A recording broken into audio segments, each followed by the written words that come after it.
Pourquoi, quand on a des maladies dégénératives du cerveau, comment se fait-il que ces personnes-là, elles arrivent tout de même à se souvenir de certaines choses et d'autres, même leurs propres enfants, les identifient plus, etc.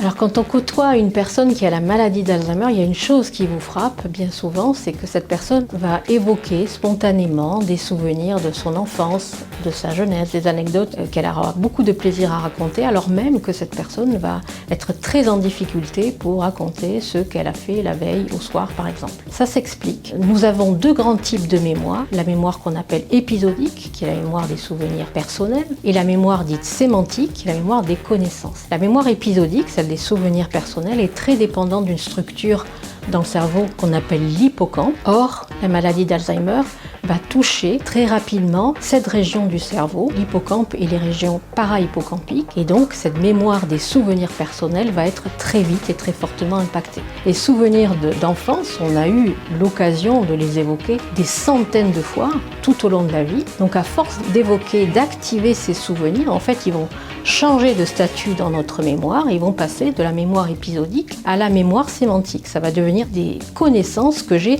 sur moi-même, ce qui explique cet apparent paradoxe, à savoir que la personne peut évoquer un souvenir de son enfance, mais ne sait pas ce qu'elle a fait la veille.